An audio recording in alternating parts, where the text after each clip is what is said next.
Currently shooting at officers again. And he's shooting at officers for officer safety. I'm Bailey. Captain Manhart. Oh, ECF. I'm hit. Field and Bailey. Bailey and Bailey. 2739 Bailey, officer shot. 2739 Bailey, road handle. We're taking him up to the hospital radio. He's going up in a vehicle. Edward 817, headed up to ECMC. 2793 Bailey, you're clear. One officer headed up to ECMC with patrol vehicle shot. They're still shooting. Multiple officers hit. They're still shooting. Multiple officers hit. Shots fired. Shots fired. Where we at? Where we at? Location on the shots, guys. Officer hit. Officer hit. Again, cars, I just want to confirm we do not have another officer shot at Fillmore and Ferry. Am I correct? Correct, ma'am. All right. They're notified for the suspect. He is detained. Am I correct? Ma'am. We do have the other passenger in custody. Along the way, we got him. That's correct. That's clear. Just making sure.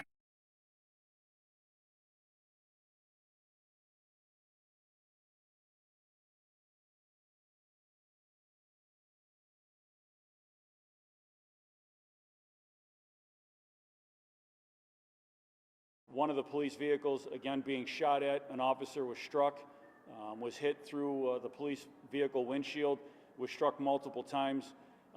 Pursuit continued on with the suspect vehicle continuing to shoot. At another point in the pursuit, another police vehicle fired upon and an officer was shot in that vehicle. The pursuit went out into West Seneca, to the best of our information at this time, came back into the city and terminated in the area of Ferry and Fillmore, where it appears gunfire was exchanged. There was numerous shots fired. A suspect was shot at that intersection. That suspect is here at the hospital. It's my understanding that going in for surgery, I do not have a condition update on that individual. Another suspect was brought back to our Buffalo Police headquarters.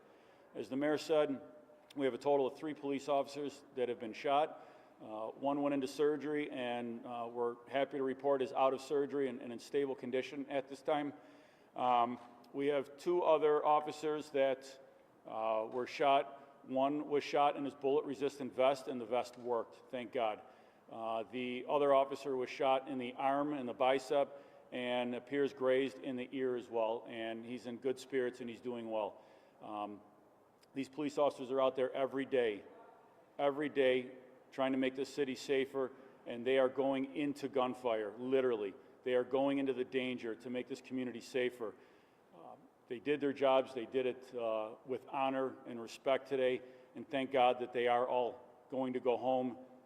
One will be going home when he gets out of the hospital. The other will be going home, and thank God for that. We have numerous support from multiple agencies, from the state police to the sheriff's department to the FBI. They're here, they're on scene, they're aiding. There are numerous crime scenes around the city. As we said, the suspect vehicle was continuing to fire multiple shots, so it's going to be a long and busy night processing all these crime scenes. And with that, we'll take any questions, or unless, John, I'm sorry. So I don't think in 5 years I have ever got in front of the microphone before the arraignment. This is obviously a very different situation. This is a serious situation where we have 3 police officers shot. We have 2 people, as the mayor and the commissioner stated, persons of interest in custody. Since I have to perhaps prosecute any of these matters, I'm going to use the word allegedly right now. Allegedly, we have suspects. Allegedly, we have shots fired.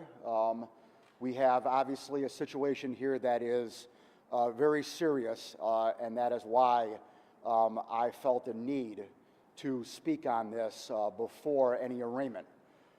Whether or not any charges will be filed at this time tonight, we just don't know yet. My chief of homicide is at the office right now, where I just left him, who is in constant contact with the detectives from the Buffalo Police Department, and they are talking over charges at this time and piecing together the evidence that we have out there. So Whether or not there'll be arraignment tomorrow morning, we're not sure at this time. As the commissioner stated, this is a fluid situation. This is a situation that involved a long car chase with numerous shots being fired. So in order to piece it all together and to have a situation where we can press charges may not happen until a later date. It may not even be tomorrow. So we'll have to find out and wait and see what happens. But obviously my thoughts and prayers are with the three police officers here, and thank God that everything turned out okay for them and none of them are life-threatening. All right, any questions for any one of the three? Marlene? Do you have the third person who was let out early? Are they in custody? Commissioner, can you step to the microphone? I'm sorry, repeat that? They said somebody was let out of the car early in the chase That- before the shots started. There's a lot of questions I'm not going to be able to answer, but I will have to check with our detectives. Like I said, it's still very chaotic, so we're still looking into that. But they were let out before the shots were fired. We'll, not to get too deep into this, but I'll confirm that the information we have at this time is that that is what occurred there. To that point, do you believe there were 3 individuals in the car that the police were chasing? And as well, why was there a traffic stop to begin with? We're investigating how many people were in the car, beyond what we do know. As far as the traffic stop, I don't have the information on what led to that traffic stop, but there was a traffic stop. Can you confirm or at least let us know the 3 different locations or just where the officers were? I have the locations. One was on Bailey near the E District station. I don't recall what the second location was. Sorry, there's a lot going on. And then the third one was at Ferry and Fillmore. But Were any of the officers riding together? Were they riding separately? these, all 3 officers that were struck by gunfire were in 3 separate police vehicles. Olivia? How were police eventually able to stop the suspect vehicle? It's, again, it's my understanding, I believe the suspect vehicle terminated in some kind of an accident. I don't have all the specifics on that. Again, I apologize because there is, a lot of stuff that's coming at us. Tim? Commissioner, I mean, this extended over a large section of the city over a long period of time, at least for a police chase, as far as that's concerned. I mean, how is this to coordinate? I mean, I was listening on police radios, it just seemed absolutely chaotic as it unfolded. It certainly can become a chaotic situation, but it's a lot of coordination by officers, supervisors on the street, trying to contain this the best that they can. But, at the end of the day, we've got a pursuit here with very dangerous, violent suspects firing numerous shots. And, they're constantly evaluating the pursuit as they go. Channel 7? When you spoke to some of the officers upstairs, what did they say? Obviously everyone's concern is with the officers that were struck. We had one that was in surgery at the time. They're all very concerned. It's, as I said, thank God that the one officer is out of surgery now. It's gonna be a bit to process all this, but the first concern is that, they are all gonna be okay. Rob? I know we've discussed no chase policies in the city of Buffalo. What's the standard right now as far as an incident like this across multiple locations in the city? I mean, the chase in this case is within the policy. You have very violent individuals. When you have, deadly physical force being used, that's within the policy. Marlene? I know you can't say much at this time about any other potential suspects, but with that potential, any concern for the public tonight? Nothing that's been brought to my attention yet as far as a danger to the public. Again, it's a very fluid situation, and we have every available detective and officer working on this case, and we are also maintaining police services throughout the city. All right, a couple more questions. Elizabeth? Commissioner, the status of the scene, the entire perimeter of surrounding Fillmore has been blocked off. That's a big residential area, a lot of kids walking from school, a lot of parents out there. It's cold.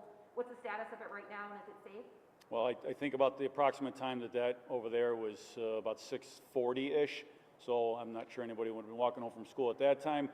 The scene is safe, it's secure, we have plenty of officers over there. The scene is done as far as an active scene. It's transitioned now into an evidence collection, a crime scene. It's going to remain closed for some time. We have, like I said, numerous agencies that are helping us with evidence collection. And we've seen a lot of stuff on Facebook, on Twitter, things like that. If people have videos, should they be sending them in to you? What should we do with that? Yeah, I mean, any video will certainly take any vantage point anybody has. Where can they send that? Two more questions.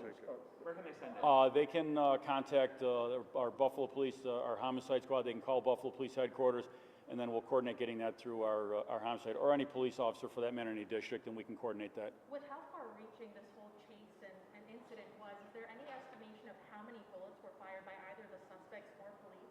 I can't answer that question right now because I don't know. DA Flynn, do you have, I mean, if you have your chief of homicide on this, do you have any idea of what kind of charges could come from this? No. I just had my chief of homicide on it because he's my most senior and experienced assistant district attorney who handles the most serious cases in my office. So I called him up at home and got him back in. And so at this point, you know, it's way too early to tell what charges are out there. Way too early. Three more questions. Elizabeth, Tim, I think you had one. Marley, did you have one? Okay. Elizabeth. I just want to know, what role are other nonviolence groups like the Peacekeepers, Fathers, all these other groups? I saw some of them out there. Are they helping you with this investigation? Were they out there earlier? So the violence interrupters, the peacemakers, they come out on scenes where shootings occur. They're there to help. If there's anybody from the crowd, anybody's out there, community members, they can help engage that and deal with some of the questions that people in the crowd might have. They're of value to us. Marley? This is something that obviously this is police officers' worst fear when they go out in the field. You never know what to expect. You hear about officer-involved shootings in other cities. You never think that it's going to happen in your own backyard. For you all as city leaders, what is going through your mind right now? Whoever wants to answer. You certainly never want to see a situation like this.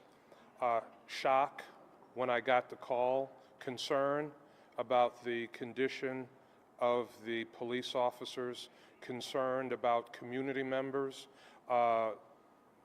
came here to the hospital immediately upon being told that officers were transported to ECMC. Was very pleased that the injuries were non-life-threatening to the police officers. Certainly was very pleased that no member of the public was struck by gunfire. These suspects showed absolutely no regard for the community, and certainly very pleased that two suspects are in custody because these are clearly very dangerous people. Deputy Vermalia, Commissioner Vermalia, we frequently talk about how it's a small number of trigger pullers within the city, where these suspects, or at least the ones that are in custody, were they known to police? We're going to look into their background now. I don't have their names now, but I've been very clear and I've been very much on the record on this. There are far too many guns illegally possessed in the hands of people that should not have them.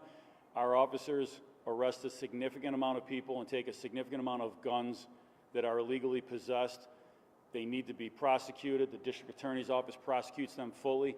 They need to spend time behind bars, out of public. I'm very clear on this. We are constantly combating gun crimes. Our shootings have been a significant problem for the last several years. We've made a lot of progress through a lot of great work by the officers, the very officers that are now in here being treated on removing guns from our streets.